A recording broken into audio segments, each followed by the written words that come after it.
그 선비는 단돈 한 냥의 흉가를 샀습니다. 마을 사람들은 웃었습니다. 한 냥이면 집을 산 게 아니라 제 목숨값 낸 거지. 그 집엔 이유가 있었습니다.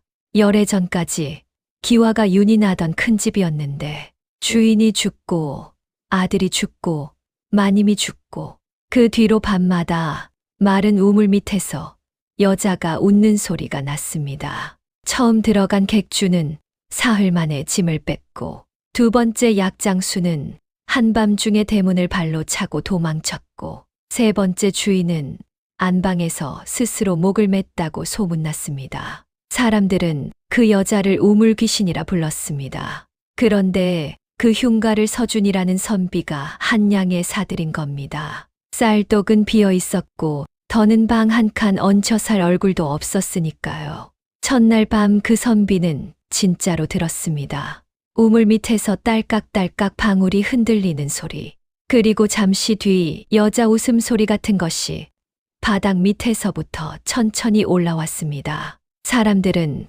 그가 이튿날 새벽 도망칠 줄 알았습니다. 하지만 아니었습니다.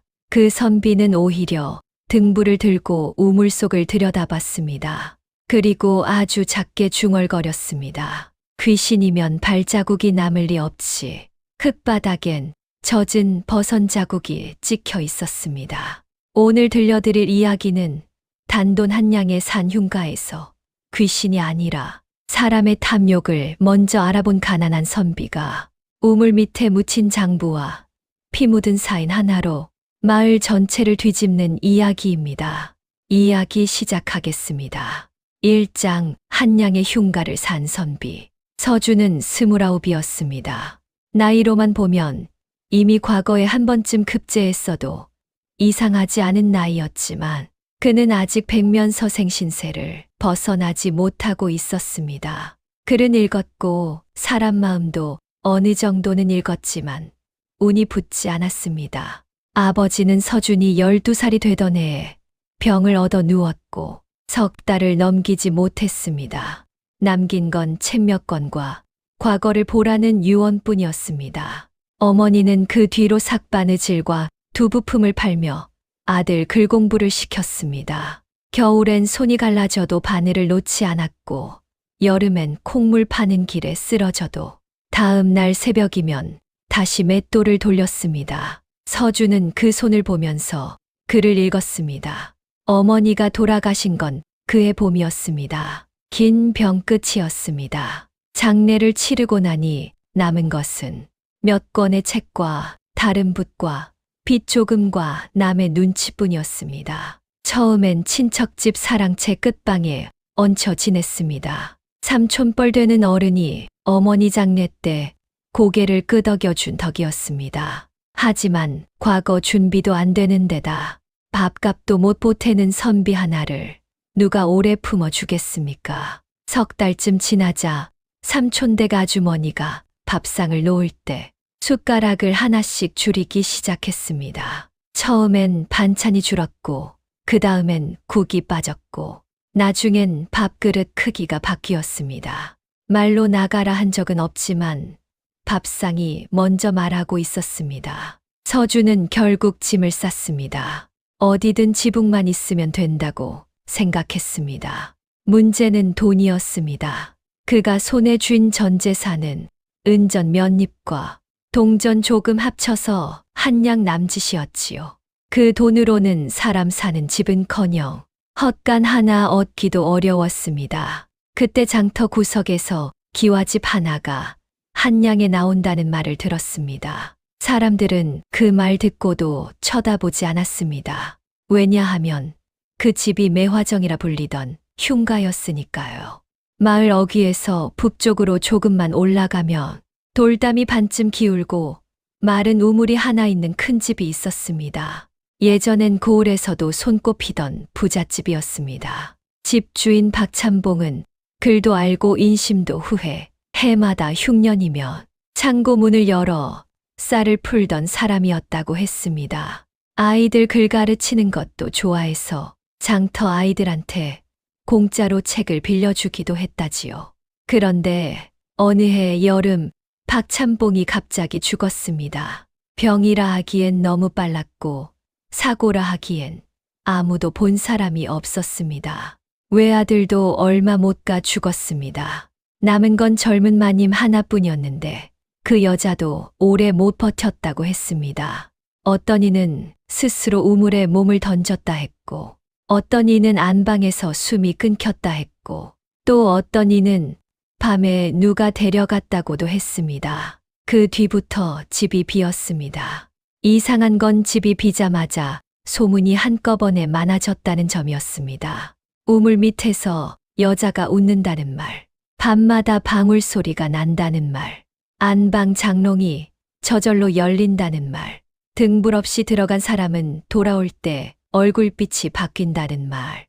이런 소문이 한꺼번에 붙으면 대개 두 가지입니다. 정말 사람이 무섭게 죽었거나 누군가가 일부러 무섭게 만들었거나. 서주는 장터 사람들 입에서 그 집 얘기를 들을수록 오히려 더 궁금해졌습니다. 특히 마음에 걸린 건 소문이 너무 정교하다는 점이었습니다. 귀신 얘기는 보통 사람마다 조금씩 다른데 이 집 얘기는 이상할 만큼 똑같았습니다. 우물이다, 방울이다, 여자 웃음이다. 누가 먼저 외운 걸 모두가 따라 외우는 것처럼 서주는 그날 해질 무렵 그 집을 팔겠다는 황진사라는 사람을 찾아갔습니다. 황진사는 마을에서 제일 땅이 많은 사람이었습니다. 원래부터 박찬봉 집과 가까웠다고 했고 박찬봉이 죽은 뒤부터는 그 집 처분 문제도 사실상 황진사 손에서 돌아갔습니다. 황진사의 집은 마을 한가운데 기와가 번들거리는 큰 행랑채에 있었습니다. 서준이 찾아갔을 때 황진사는 마루에 앉아 긴 담뱃대를 물고 있었습니다. 서준을 위아래로 훑어보더니 피식 웃었습니다. 자네가 그 집을 사겠다고? 서준은 담담히 대답했습니다. 예, 귀신 안 무섭나? 배고픈 게 더 무섭습니다. 황진사는 그 말에 잠깐 웃더니 정말로 한 양의 집문서를 넘겼습니다. 너무 쉬웠습니다. 값을 깎지도 않았고 조건도 달지 않았습니다. 그러면서 마지막으로 이렇게 말했습니다. 밤의 우물 쪽은 가까이 가지 말게. 서주는 그 말을 들으며 오히려 더 확신했습니다. 사람이 진짜 겁내는 건 가까이 가지 말라고 웃으며 말하지 않습니다. 진짜 무서운 건 절대로 입 밖에 안 꺼내거든요. 2장 매화정에 처음 불을 켠 밤. 집은 생각보다 넓었습니다. 대문은 삐걱거렸고 사랑채 문살은 반쯤 뜯겨 나갔고 마루 밑엔 쥐똥이 굴러다녔지만 뼈대는 살아 있었습니다. 기둥도 굵었고 안채도 깊었습니다. 한때 사람이 얼마나 공들여 지은 집인지 비어있는 마당만 봐도 알 수 있었습니다. 사랑채 앞 도락에는 빗물이 고여 있었고 안채로 가는 돌길엔 이끼가 무릎까지 올라와 있었습니다. 하지만 기둥을 만져보면 나무가 아직 단단했습니다. 10년을 비워뒀는데도 이 정도면 지을 때 목수가 얼마나 좋은 나무를 골랐는지 알만했습니다. 특히 뒤뜰 매화나무 3그루는 오래 손질받지 못했는데도 그해 늦봄 꽃눈을 터뜨리고 있었습니다. 가지 끝마다 작은 흰 봉오리가 맺혀 있었고 한두 송이는 이미 벌어져 어둑한 뒤뜰에 희미한 향을 뿌리고 있었습니다. 서주는 그런 집이 정말 귀신 하나 때문에 한량이 됐다는 게 도무지 믿기지 않았습니다. 그는 먼저 안채보다 사랑채를 골랐습니다. 귀신이 나온다는 집이라면 제일 안쪽부터 뒤지기보다 사람 드나드는 길목부터 보는 게 맞다고 생각했기 때문입니다. 등불 하나 켜고 먼지 쌓인 바닥을 쓸고 찢어진 창호를 헝겊으로 막고 대충 몸 누일 자리만 만들었습니다. 해가 완전히 지기 전 주막집 딸 연홍이 작은 밥상을 들고 왔습니다. 서준과는 어릴 때 같은 서당에 다닌 적이 있는 아이였습니다. 연홍의 아버지는 원래 장터에서 술집을 하던 사람이었는데 몇 해 전부터 몸이 안 좋아 지금은 연홍이 거의 혼자 주마기를 거들고 있었습니다. 글도 좀 알고 셈도 빠르고 사람 눈치도 볼 줄 아는 처녀였지만 여자라는 이유로 장터에서는 늘 한 수 아래 취급을 받았습니다. 그래서인지 연홍은 남들이 안 한다는 걸 하는 사람한테 묘하게 약했습니다. 서준이 매화정을 샀다는 말을 듣고 밥상을 핑계로 직접 온 것도 반은 걱정이고 반은 호기심이었을 겁니다. 연홍은 대문 앞에서부터 얼굴이 질려 있었습니다. 정말 여기서 잘 거예요. 서준은 밥상을 받으며 웃었습니다. 지붕은 있잖아. 연홍은 작게 혀를 찼습니다. 지붕보다 중요한 게 있지요. 귀신. 아니요, 사람들 말이요. 연홍은 괜히 우물 쪽을 흘끗 보며 더 낮게 말했습니다. 여기 들어왔다 나간 사람들 전부 귀신 봤다고 한 건 아니에요. 서준이 눈썹을 살짝 올렸습니다. 그럼 말을 안 했어요. 그 말은 묘하게 섬뜩했습니다. 귀신을 봤으면 봤다고 떠들 사람도 있는데 말을 안 했다는 건 오히려 무언가를 진짜로 봤다는 뜻일 수도 있었으니까요. 연홍은 돌아가기 전 매우 진지한 얼굴로 말했습니다. 밤에 무슨 소리가 나도 바로 대답하지 마세요. 왜? 불러내는 건 귀신보다 사람이 더 잘해요. 서준은 그 말을 오래 기억하게 됩니다. 해가 완전히 지고 매화정에 어둠이 내려앉았습니다. 바깥에선 바람이 매화가지 끝을 훑었고 마당 모래가 조금씩 밀리는 소리가 났습니다. 서준은 일부러 잠을 청하지 않았습니다. 등불을 낮게 두고 책 한 권을 펴놓은 채 귀를 세웠습니다. 밤이 깊어지자 바깥 소리가 하나씩 죽었습니다. 바람도 멎고 벌레 소리도 끊기고 마당이 완전히 고요해진 뒤에야 첫 소리가 났습니다. 딸깍, 딸깍. 어디선가 작은 금속이 마른 돌에 부딪히는 소리. 딱 2번. 서준은 숨을 멈추고 방향을 더듬었습니다. 소리는 사랑채 아래가 아니라 마당 건너 우물 쪽에서 왔습니다. 그리고 한참 뒤 이번엔 바닥 밑에서 가느다랗게 웃는 소리 같은 것이 올라왔습니다. 서준은 몸을 굳히지 않았습니다. 대신 숨을 죽이고 가만히 들었습니다. 웃음소리라고들 했지만 가만히 들으면 일정하지 않았습니다. 사람이 웃을 땐 숨이 섞이는데 이 소리는 숨이 아니라 어딘가에 바람이 걸리며 삑삑 비는 소리에 가까웠습니다. 서준은 그 소리를 한참 더 들었습니다. 멈추는 법이 있었습니다. 바깥 바람이 잠깐 끊기면 소리도 끊겼습니다. 그러다 바람이 다시 불면 소리도 돌아왔습니다. 바람에 따라 움직이는 소리라면 그건 입이 아니라 구멍이 내는 소리였습니다. 서준은 조심히 등불을 들고 문을 열어 마당으로 나갔습니다. 소리는 우물 쪽에서 더 또렷해졌습니다. 우물 안은 이미 말라 있었습니다. 깊이는 사람 키 서너슨 될 만했고 바닥엔 마른 흙과 깨진 기와 조각이 뒹굴었습니다. 그런데 이상하게도 우물 둘레 아래쪽 흙은 축축했습니다. 밤이슬 때문이라 하기엔 다른 곳은 마른데 그 부분만 젖어 있었습니다. 그리고 등불을 아래로 비추는 순간 그는 보았습니다. 마른 우물 아래쪽 벽면 한 귀퉁이에 젖은 버선 자국 하나가 찍혀 있었습니다. 뚜렷했습니다. 발볼이 넓은 사람이 버선 물기를 머금은 채 돌벽을 밟은 흔적. 귀신이라면 물기 묻은 버선으로 돌벽을 밟고 다니진 않겠지요. 서준은 우물 안을 더 오래 들여다봤습니다. 그리고 아주 작게 중얼거렸습니다. 귀신이 아니라 누가 밤마다 이 안으로 들어온다. 그날 밤 서준은 도망치지 않았습니다. 오히려 우물과 돌 하나를 살짝 옮겨 흙의 모양을 눈에 익혀두고 다음 날 다시 보기로 마음먹었습니다. 잠은 오지 않았지만 두렵지도 않았습니다. 귀신이었다면 무서웠을 겁니다. 하지만 사람이라면 무서운 게 아니라 궁금한 것이었습니다. 밤마다 이 마른 우물에 들어오는 사람은 누구인가? 그리고 왜 아무도 모르게 들어와야만 하는가? 삼장 황진사는 왜 집을 싸게 팔았을까?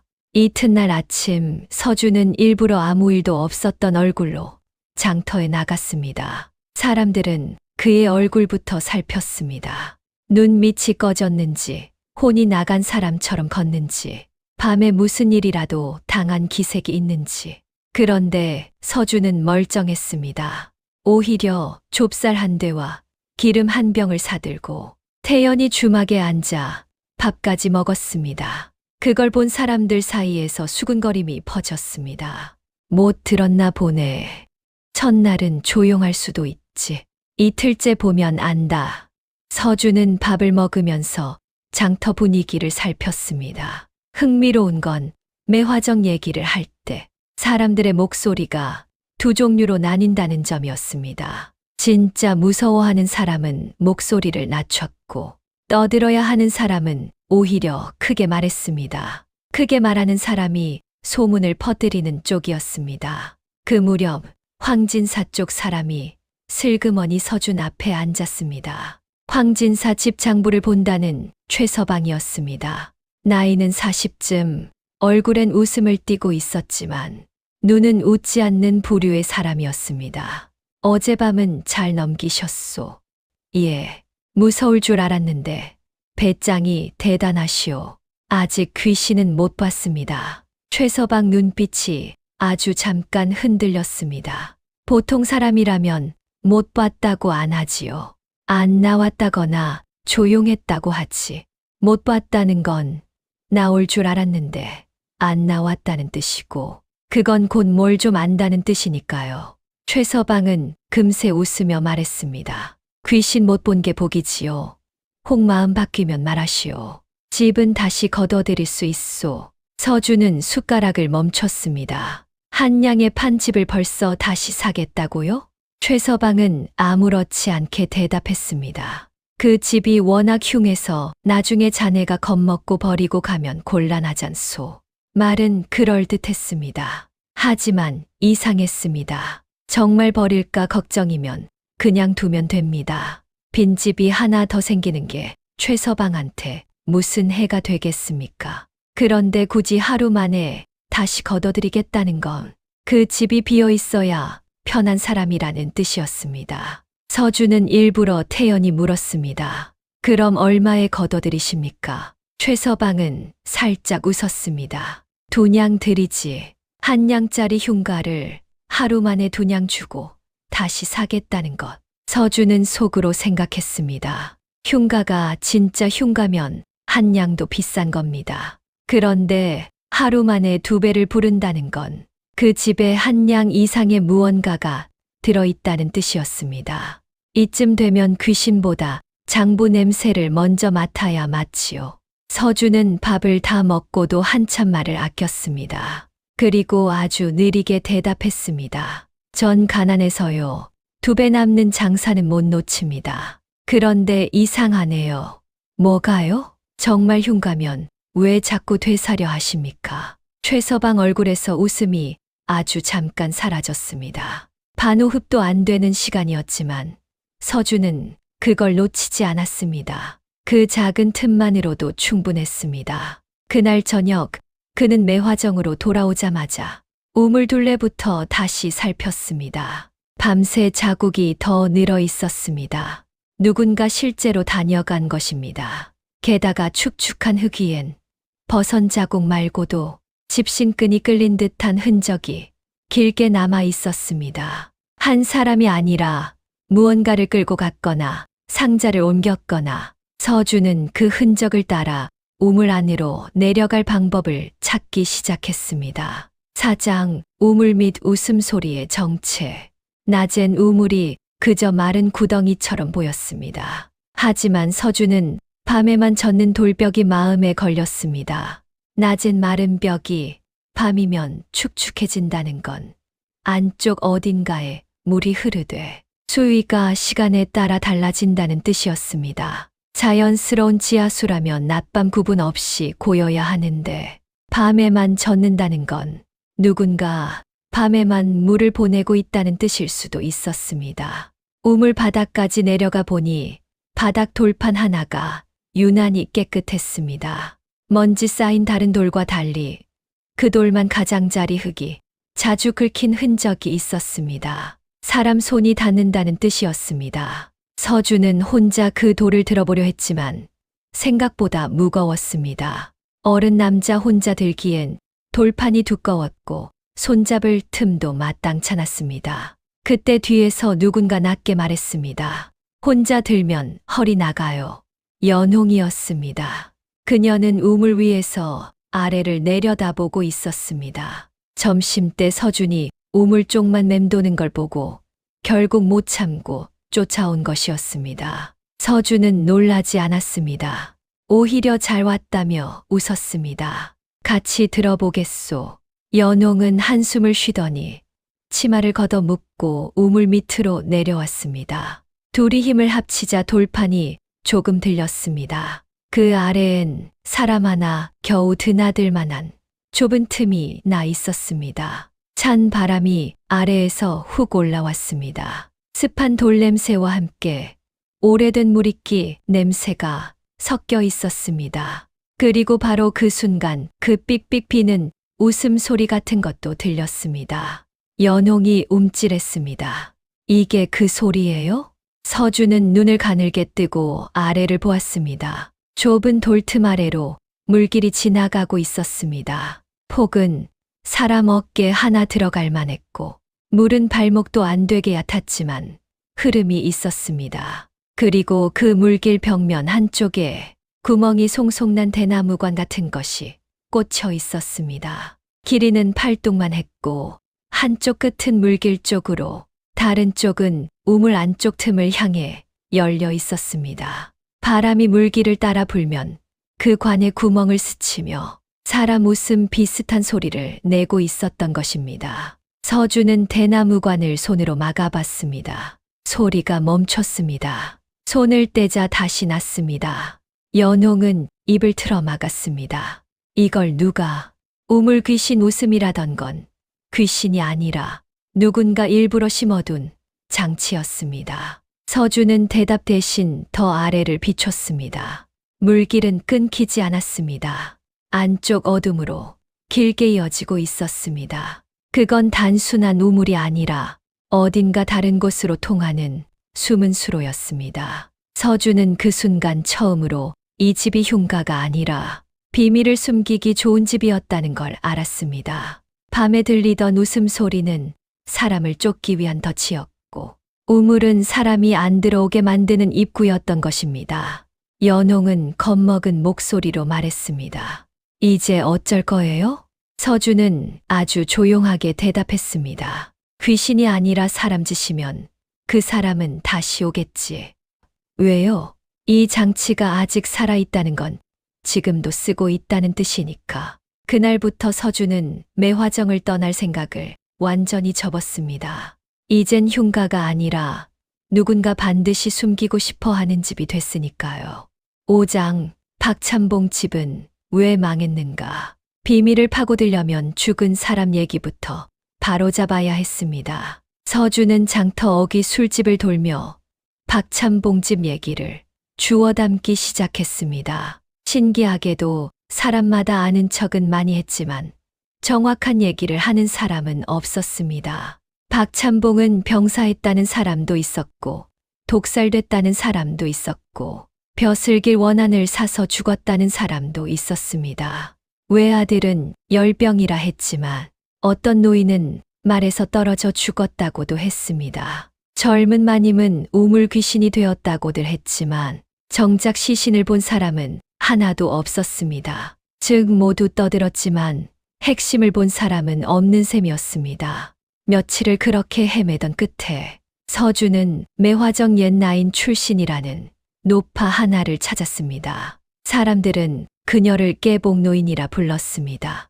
이름의 유래는 깨죽을 끓여 팔던 시절에 붙은 별명이라고도 했고 깨진 복을 안고 산다는 뜻이라고도 했습니다. 지금은 들판 끝 오두막에서 닭 몇 마리 키우며 혼자 살고 있었습니다. 오두막은 벽이 반쯤 허물어져 바람이 불면 안에서 밖이 보이는 집이었습니다. 노파는 처음엔 입을 닫았습니다. 서준이 박찬봉 얘기를 꺼내도 고개만 저을 뿐이었습니다. 하지만 서준이 우물 밑 대나무관 이야기를 꺼내자 얼굴빛이 완전히 달라졌습니다. 눈이 커졌습니다. 떨리는 손으로 무릎을 짚더니 한참 동안 서준의 얼굴만 들여다봤습니다. 자네가 그걸 봤어? 봤습니다. 그 소리도 들었습니다. 그리고 그게 바람 소리라는 것도 압니다. 노파의 눈에서 물기가 번졌습니다. 한참 뒤 노파가 낮게 말했습니다. 그 집은 귀신집이 아니야. 사람이 만든 집이지. 박찬봉은 원래 땅 문서와 수세 장부를 유난히 꼼꼼히 보던 사람이었다고. 그해 여름 가뭄이 크게 들었을 때 박찬봉은 마을 논 몇 곳이 이상하게도 남들보다 물을 먼저 받는 걸 알아챘다고 했습니다. 수로가 없는 땅인데도 밤이면 물이 든다는 것이었습니다. 이상하게 여긴 박찬봉은 자기 집 우물과 뒤편 계곡을 직접 뒤졌고 누군가 숨겨놓은 물길을 찾아냈습니다. 그 물길은 원래 공동론에 대야 할 물을 몰래 황진사 땅으로 먼저 돌리는 비밀수로였습니다. 가뭄이 들수록 황진사 논만 푸르게 살아난 이유가 바로 그거였지요. 박찬봉은 화를 냈고 황진사와 크게 다퉜습니다. 그런데 며칠 뒤 박찬봉이 갑자기 쓰러졌습니다. 외아들도 얼마 지나지 않아 죽었습니다.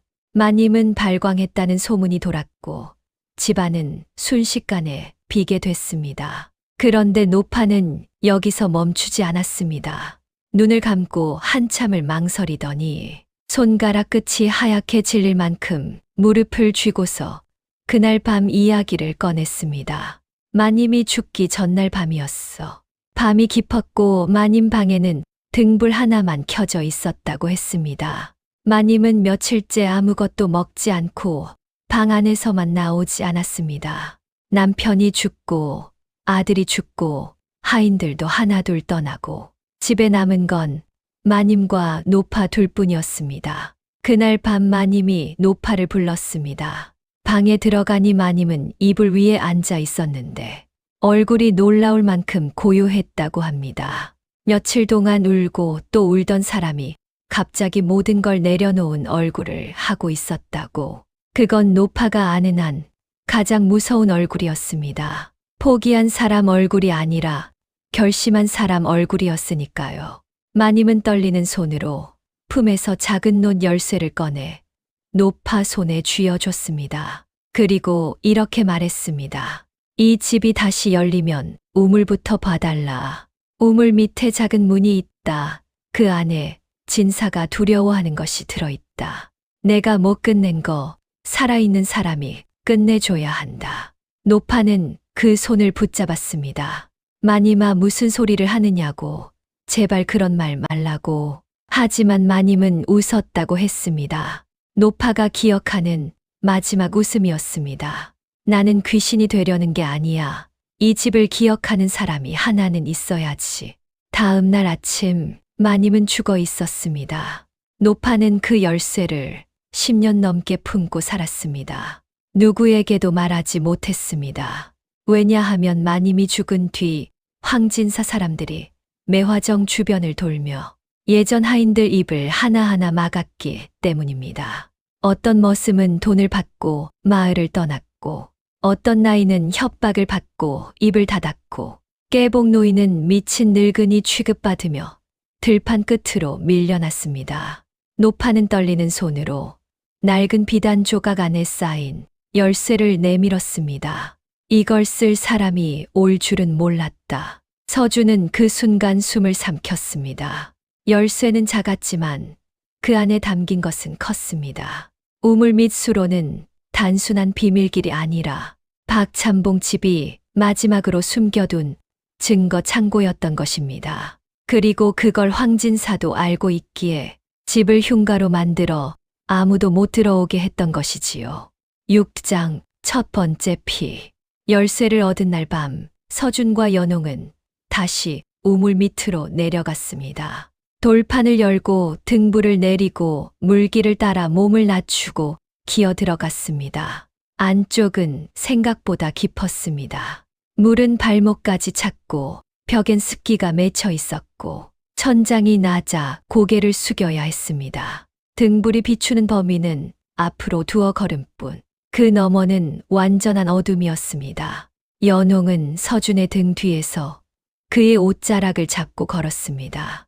말은 하지 않았지만 손가락에 힘이 들어가 있었습니다. 좁은 통로 끝엔 작은 문 하나가 있었습니다. 나무로 짠 문이었는데 습기에 불어 있어 처음엔 밀어도 움직이지 않았습니다. 노절새는 맞았습니다.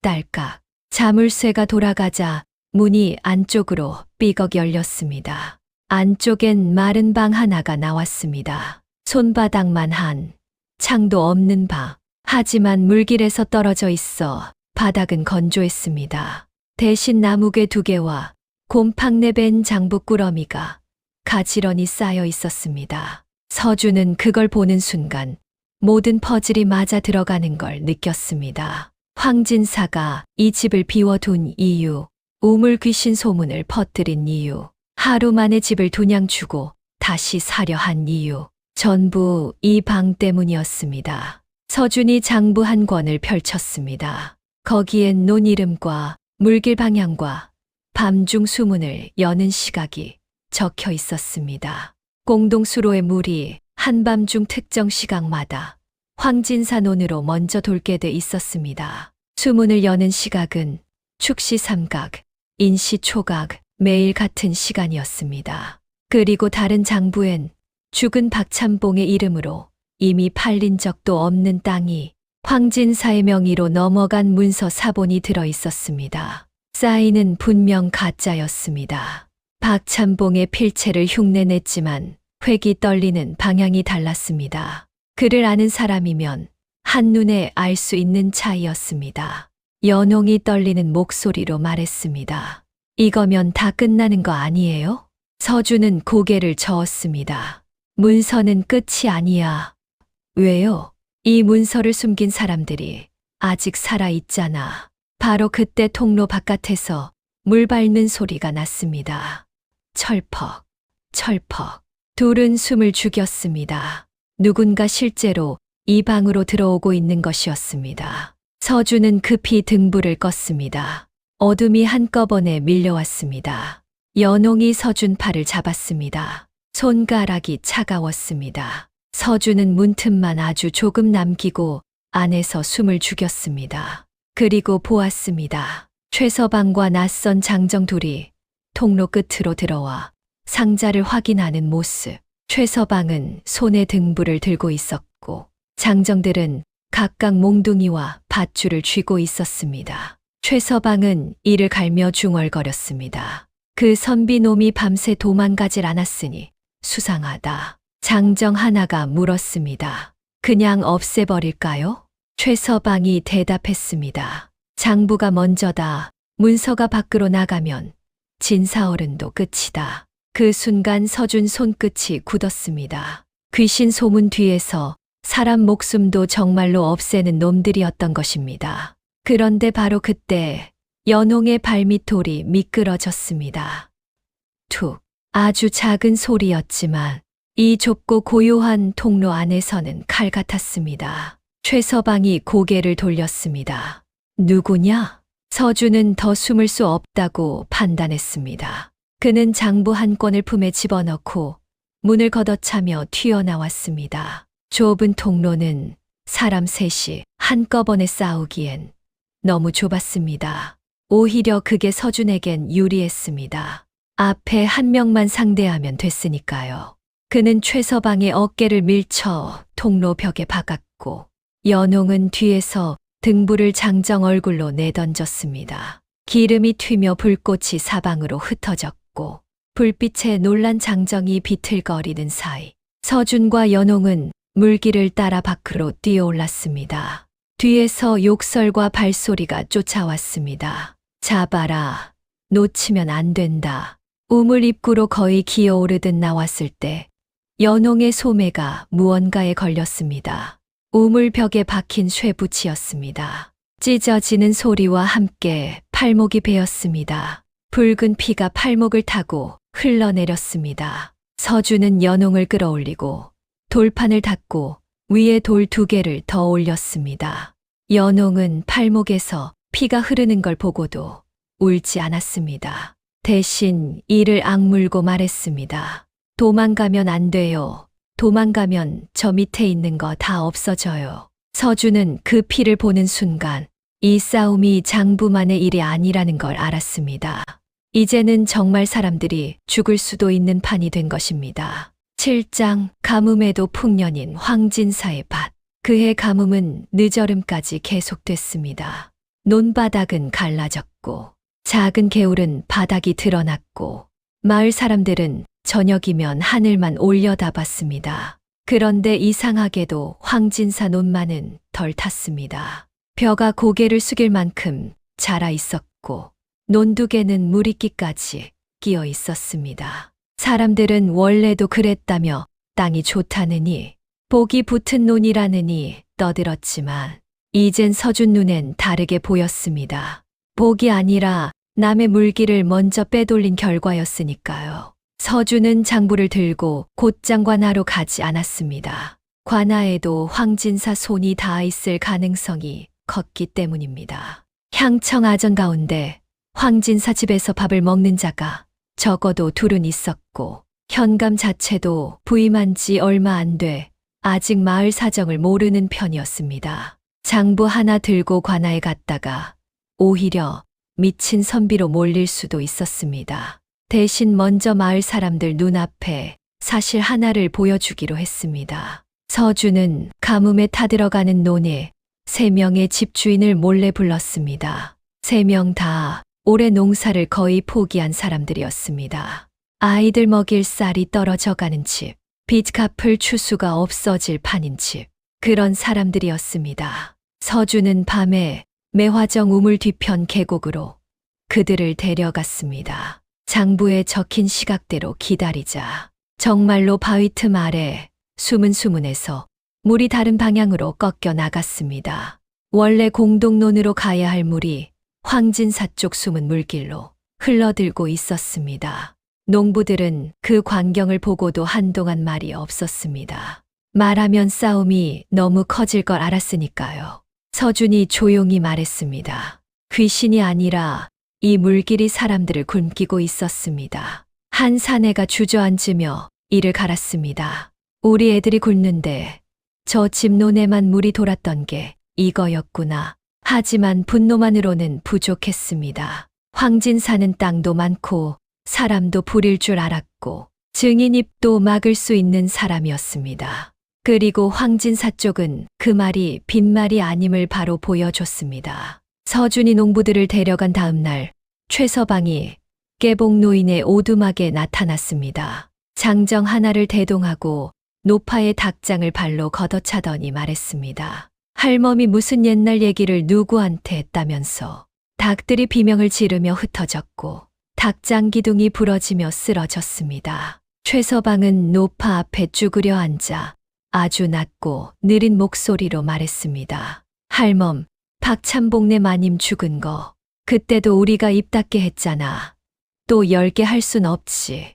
노파는 대답하지 못했습니다. 하지만 장정이 오두막 문짝까지 뜯어가며 혹시 숨긴 게 있으면 내놓으라 했을 때도 노파는 끝까지 열쇠 이야기를 하지 않았습니다.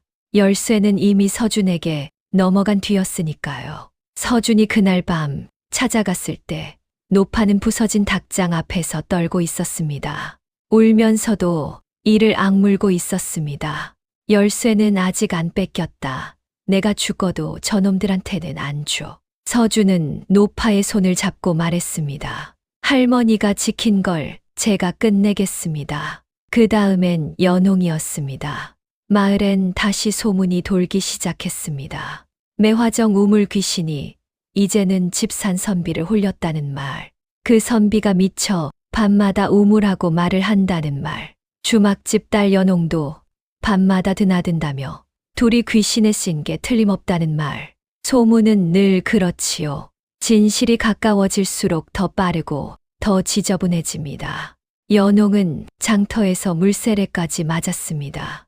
어떤 안악은 귀신집 들락거리다 우리 애한테 애까지 옮길 셈이냐며 연홍의 어깨를 밀쳤습니다.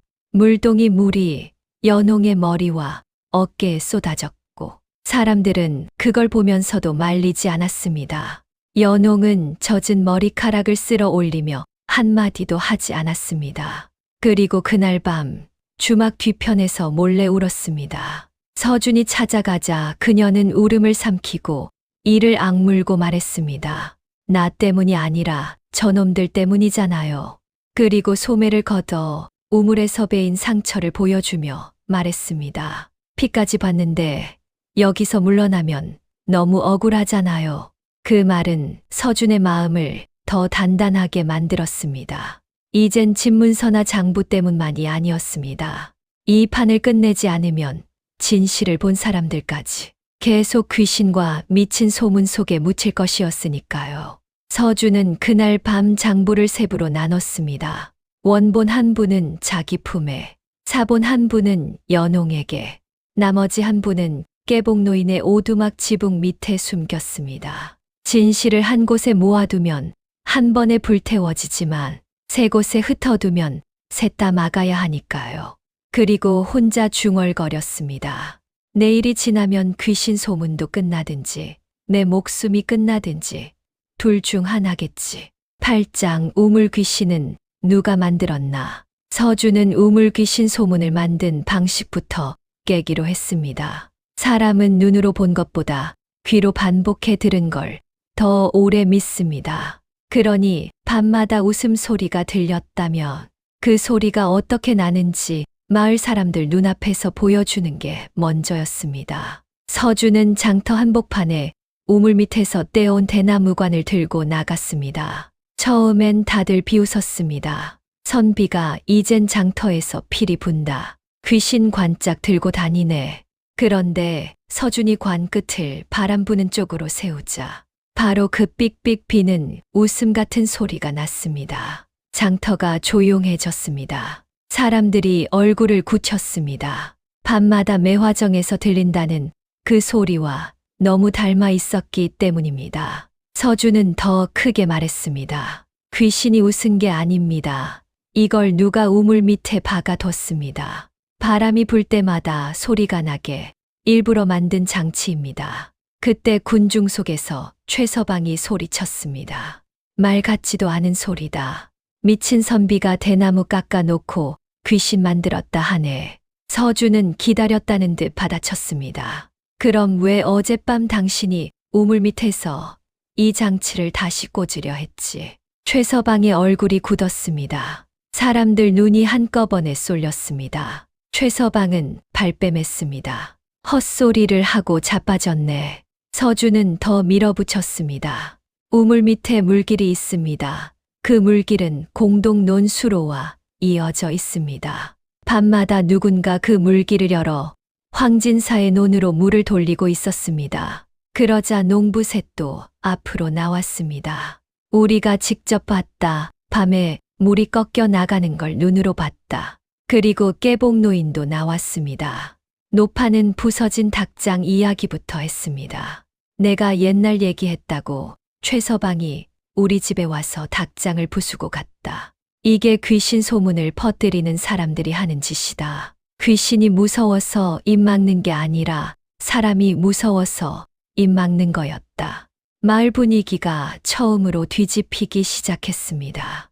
이제 사람들은 귀신보다 사람 이름을 입에 올리기 시작한 것입니다. 하지만 황진사는 아직 모습을 드러내지 않았습니다. 그는 더 큰 자리에서 한 번에 반격하려 하고 있었습니다. 그날 저녁 관아에서 공문이 내려왔습니다.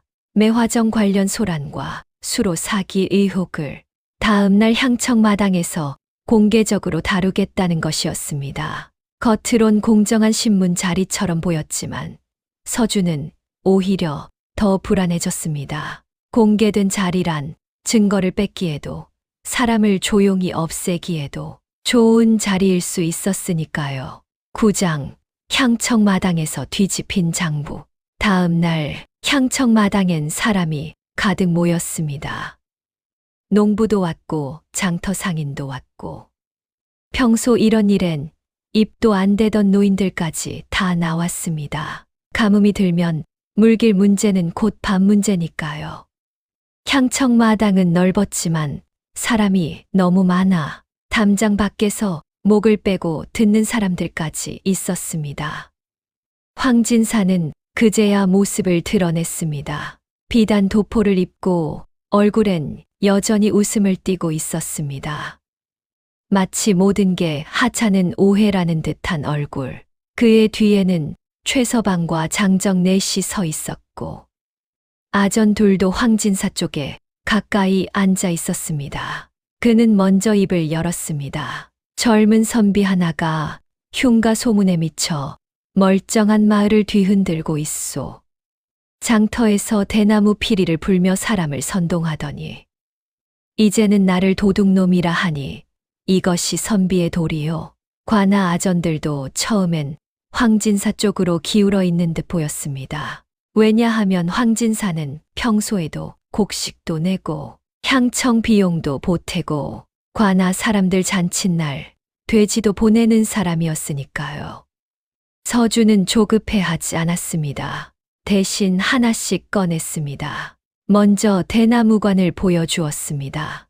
우물 및 웃음소리가 사람 손으로 만든 장치라는 것. 그 다음엔 숨은 장부를 펼쳤습니다. 황진사의 논으로 먼저 물이 돌게 한 밤 시간표. 그런데 황진사도 준비해 왔습니다. 아주 침착하게 말했습니다. 문서라는 건 누가 쥐고 있느냐보다 누가 증명하느냐가 중요하지. 그리고 장정 둘을 불렀습니다. 둘은 입을 맞춘 듯 말했습니다. 박참봉이 죽기 전 빚 때문에 자기 땅 일부를 황진사에게 넘기려 했다고. 우물 및 방은 마님이 미처 숨긴 장부를 보관한 곳일 뿐이라고. 수로도 원래 자기 땅에 딸린 물길이었다고. 사람들 표정이 다시 흔들리기 시작했습니다. 증거가 있어도 말 많은 사람이 이길 때가 있지요. 그리고 황진사는 한수를 더 뒀습니다. 저 선비가 들고 있는 장부가 진짜인지 아니면 흉가에서 주워 만든 건지 누가 알겠소. 흉가에서 혼자 살며 밤마다 우물하고 말하는 사람이 꾸며낸 게 아니라고 어떻게 믿소. 아전 하나가 고개를 끄덕였습니다. 증거가 하나뿐이면 확인이 어렵지요. 분위기가 완전히 기울었습니다. 서준의 장부 원본이 유일한 증거로 취급당하기 시작한 것입니다. 한 권이면 없앨 수 있고 한 사람 말이면 미친 소리로 덮을 수 있었습니다. 사람들 사이에서 수군거림이 돌았습니다. 역시 선비가 너무 나간 거 아니야? 황진사가 저러는데 어쩌겠어. 서준은 잠깐 눈을 감았습니다. 이 순간이 올 줄 알았기에 장부를 세 부로 나눈 것이었습니다. 그는 고개를 돌려 향청마당 뒤쪽을 바라봤습니다. 연홍이 앞으로 나왔습니다. 어제까지 귀신집 들락거리다 부정 옮긴다고 욕먹던 주막집 딸이 사람들 앞에서 품속에서 사본 장부를 꺼내 들었습니다. 장부가 한 권이면 없애면 되겠지요. 그래서 둘로 나눠 뒀습니다. 황진사의 얼굴이 처음으로 흔들렸습니다. 이어 깨복 노인도 앞으로 나왔습니다. 노파는 허리가 굽어 사람들 사이를 헤치고 나오는데도 한참이 걸렸습니다. 하지만 그 느린 걸음이 향청마당을 완전히 조용하게 만들었습니다. 노파가 말했습니다. 열쇠는 내가 받았다. 마님이 죽기 전에 내 손에 쥐어줬다. 10년을 품고 살았다. 무서워서 말을 못한 게 아니라 들어줄 사람이 없었다. 농부 3명도 나왔습니다. 수문이 열리는 거 우리 눈으로 봤다. 밤에 물이 꺾여 나가는 걸 셋이 같이 봤다.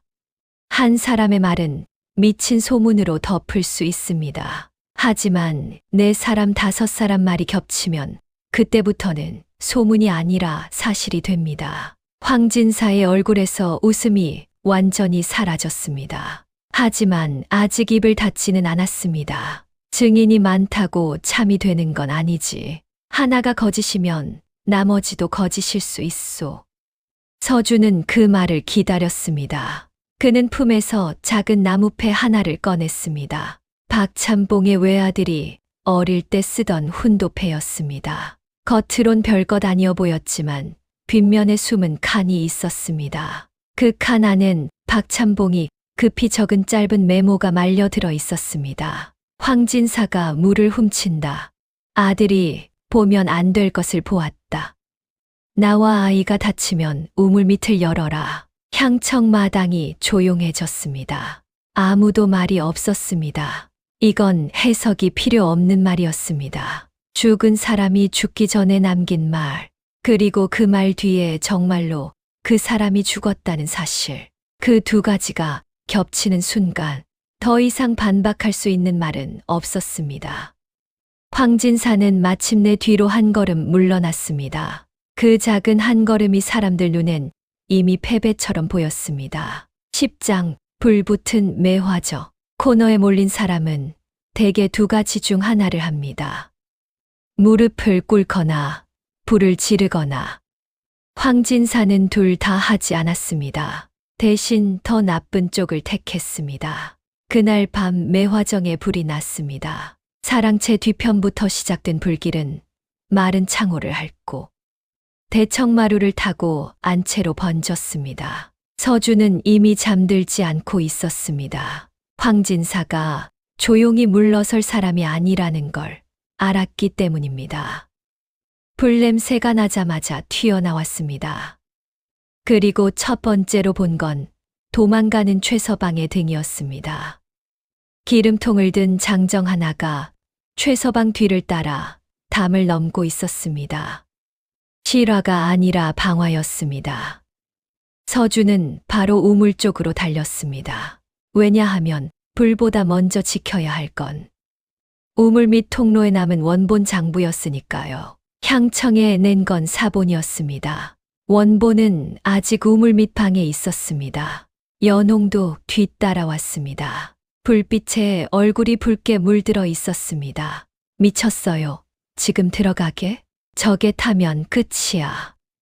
서준은 멈추지 않았습니다. 둘은 젖은 배를 둘러쓰고 우물 아래로 다시 내려갔습니다.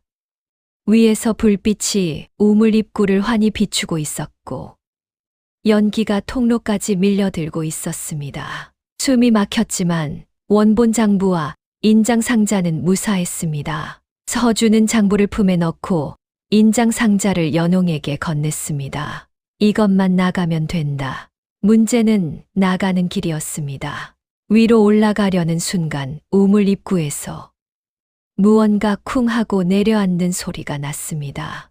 누군가 위에서 돌판을 닫아버린 것입니다. 최서방의 목소리가 희미하게 들렸습니다. 귀신이든 선비든 거기서 같이 썩어라. 통로 안은 어둡고 뜨거워졌습니다. 연기가 점점 내려오고 있었습니다. 연홍이 기침을 하면서도 이를 악물었습니다. 다른 길 없어요? 서준은 물기를 더듬었습니다. 그리고 기억해냈습니다. 처음 우물 밑에 내려갔을 때 물길이 안쪽 어둠으로 길게 이어지고 있었습니다. 수로는 우물에서 끝나지 않았습니다. 계곡 쪽으로 이어져 있었습니다. 둘은 장부를 안고 반대쪽 물길로 기어가기 시작했습니다. 물은 차가웠고 연기는 점점 내려왔고 등은 돌벽에 긁혔고 손은 미끄러웠습니다. 연홍은 한 번도 멈추지 않았습니다. 인장 상자를 가슴에 품고 이를 악문 채 기어갔습니다. 얼마나 갔을까? 앞쪽에서 갑자기 바람이 달라졌습니다. 연기 대신 풀냄새가 섞인 밤 공기가 얼굴에 닿았습니다. 계곡 쪽 출구였습니다. 돌을 밀자 밤 공기와 함께 찬물 냄새가 쿡 들어왔습니다. 둘은 겨우 밖으로 빠져나왔습니다. 연홍이 먼저 나오고 서준이 뒤를 따랐습니다. 밖은 별이 떠 있었습니다. 뒤돌아보니 매화정 지붕 끝이 이미 불길에 휩싸여 있었습니다. 뒤뜰 매화나무 색으로도 불빛에 붉게 물들어 있었습니다. 서준은 이를 악물고 중얼거렸습니다. 집은 태워도 물길은 못 태우지. 그 말대로였습니다. 매화정이 타버리면 오히려 우물 및 숨은 구조를 더 크게 드러내기 쉬워질 수도 있었습니다. 불은 증거를 없애려고 지른 것이지만 그 불 자체가 황진사가 마지막으로 자기 죄를 증명한 불이 됩니다. 11장 물이 거꾸로 돌던 밤, 방화가 드러나자 현감도 더는 황진사를 감싸기 어려웠습니다. 향청에서의 장부, 연홍이 가진 사본, 깨복 노인의 열쇠와 증언, 농부들의 증언, 그리고 이제 방화까지. 하지만 서준은 단순히 장부 사기와 방화만으로 끝내고 싶지 않았습니다. 마을 사람들이 제일 오래 기억할 건 문서보다 눈으로 본 장면이니까요. 그래서 그는 가뭄 마지막 밤 숨겨진 수문을 사람들 앞에서 열기로 했습니다. 계곡 아래 돌무더기 안엔 나무판으로 된 오래된 물막이가 있었습니다. 그걸 열면 원래 공동논으로 가야 할 물이 살아나고 닫으면 황진사 쪽 논으로만 돌았습니다. 밤이 깊자 마을 사람들과 현감과 아전들이 횃불을 들고 다 같이 계곡으로 모였습니다. 수십 개의 횃불이 계곡 양쪽 바위 위에 줄지어 서 있었고 물소리와 사람 숨소리가 섞여 있었습니다. 서준은 장부 시각대로 돌판을 짚었습니다. 그리고 말했습니다. 지금부터 황진사의 논으로만 물이 돌게 돼 있을 겁니다. 사람들이 숨을 죽이고 바라봤습니다. 정말로 그랬습니다. 희미한 달빛 아래 물길 하나가 슬쩍 꺾이며 황진사 쪽 도랑으로 먼저 흘렀습니다. 마을 논 쪽은 마른 채였습니다. 사람들의 입에서 탄식이 나왔습니다. 진짜로. 서준은 이어 숨겨진 수문의 널판을 발로 차 부쉈습니다. 콱! 막혀있던 물이 한꺼번에 방향을 바꿨습니다. 말라붙던 공동 논 쪽 수로로 물이 살아 움직이듯 밀려 들어갔습니다. 횃불에 비친 물결이 어둠 속에서 길게 빛났습니다. 그 광경을 본 농부들의 얼굴이 한순간에 바뀌었습니다. 분노와 허탈함과 뒤늦은 깨달음이 한꺼번에 올라왔습니다. 어떤 사람은 논둑에 주저앉았고 어떤 사람은 물길을 따라 뛰어가며 울었습니다. 그동안 하늘이 안 준 줄 알았던 물이 실은 사람 손에 막혀 있었다는 걸 눈으로 본 것이니까요. 그때 뒤쪽에서 누군가 도망치려는 소리가 났습니다. 황진사였습니다. 어둠을 틈타 빠져나가려 했지만 이미 늦었습니다. 새 농부가 먼저 달려들어 그를 붙잡았습니다. 사람들은 더 이상 귀신 이야기나 흉가 이야기를 하지 않았습니다. 그날 계곡에서 모두가 본 건 귀신이 아니라 살아있는 사람이 공동 물기를 훔치는 장면이었으니까요. 12장 흉가는 누가 만들었나?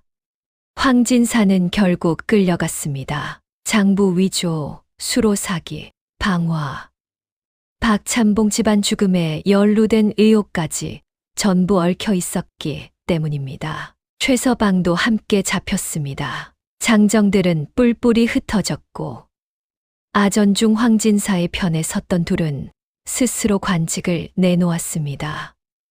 박찬봉과 외아들 죽음 자체는 끝내 완전히 밝히지 못했습니다. 10년이 지난 일이었고 증인도 증거도 많이 사라진 뒤였습니다. 하지만 적어도 그들이 무엇을 발견했고 왜 갑자기 입을 닫게 됐는지는 밝혀졌습니다. 그리고 젊은 마님이 왜 죽기 직전 우물 및 열쇠를 나인에게 남겼는지도요. 그녀는 귀신이 되려고 한 게 아니라 언젠가 진실을 여는 사람이 나오길 기다린 것이었습니다. 매화정은 절반쯤 탔습니다. 사랑채는 살았고 안채는 뼈대만 남았고 뒤뜰 매화나무 새 그루는 가지 끝이 그을렸지만 뿌리는 살아 있었습니다. 서준은 탄 기둥을 잘라내고 남은 대청을 다시 손보기 시작했습니다. 사람들은 처음엔 이상하게 여겼습니다. 그 지긋지긋한 흉가를 왜 굳이 다시 손보느냐고. 서준은 담담히 대답했습니다. 흉가가 아니라 억울한 집이었으니까요. 그 말 뒤부터 사람들 입에서도 매화정이 흉가라는 말이 조금씩 줄었습니다. 대신 다른 말이 돌기 시작했습니다. 귀신집이 아니라 황진사가 귀신 행세하게 만든 집. 우물 및 웃음은 귀신이 아니라 도둑놈 바람소리. 장터 아이들도 더는 매화정을 지나며 돌을 던지지 않았습니다. 서준은 사랑채 한 칸을 비워 아이들 글 가르치는 방으로 만들었습니다.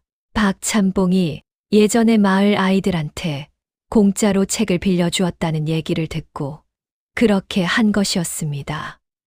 연홍은 주막이 끝나면 저녁마다 와서 책상 닦고 등잔 갈고 글 모르는 아이들 글씨를 봐줬습니다. 한때 사람을 내쫓던 우물은 이젠 바가지 줄 달아 아이들이 손 씻는 데 쓰였습니다. 깨복노인은 어느 날 마당 끝 매화나무를 보다가 조용히 말했습니다. 마님이 이 집에 다시 불 들어오는 걸 봤으면 좀 덜 억울했을 텐데. 서준은 대답하지 않았습니다. 다만 그날 밤 우물가에 작은 등불 하나를 올려두었습니다. 이젠 누가 웃음소리를 만들러 내려오지 못할 자리였지만 그래도 한 번쯤은 억울하게 죽은 사람 쪽을 향해 불빛을 두는 게 맞다고 생각했으니까요. 어느 날 현감이 다시 찾아왔습니다. 그리고 서준에게 말했습니다. 자네 덕에 관아도 눈을 떴네. 서준은 웃었습니다. 관아보다 먼저 마을이 눈을 뜬 거지요. 현감은 잠시 침묵하다 우물가를 보며 물었습니다. 그 밤 정말 귀신은 없었나? 서준은 대답했습니다. 억울하게 죽은 사람 마음쯤은 남아 있었겠지요. 하지만 사람을 겁주고 논을 마르게 한 건 끝내 산 사람이었습니다. 마지막 장, 끝내 남는 것. 몇 해 뒤 물길은 제자리를 찾았고 논도 조금씩 살아났습니다.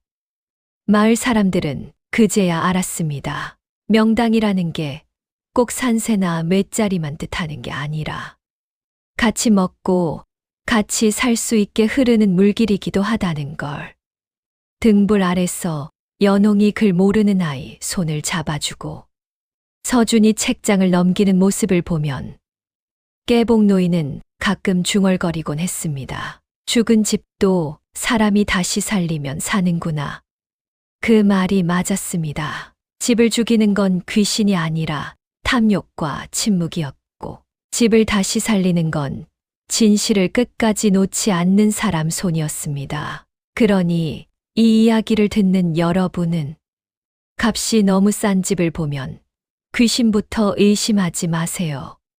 가끔은 귀신보다 사람이 숨겨둔 것이 더 많을 수 있으니 밤마다 들리는 웃음소리도 하늘이 보낸 게 아닐 수 있습니다. 누군가 당신이 가까이 오지 못하게 하려고 일부러 들려주는 소리일지도 모르지요. 그날 한양의 흉가를 산 선비는 귀신을 쫓아낸 것이 아니었습니다. 우물 밑에 숨은 사람의 탐욕과 마을 전체가 모른 척하던 거짓을 끌어낸 것이었습니다. 오늘 이야기는 여기까지입니다. 단돈 한냥의 산 흉가 우물 밑에서 밤마다 들린 건 여자 귀신 웃음이 아니라 사람이 진실을 묻어두려고 만든 소리였습니다. 이 야담이 재미있으셨다면 다음엔 더 깊고 더 기묘한 옛 이야기로 다시 찾아오겠습니다. 구독과 좋아요는 다음 이야기를 깨우는 작은 등불이 됩니다. 이야기 들어주셔서 감사합니다.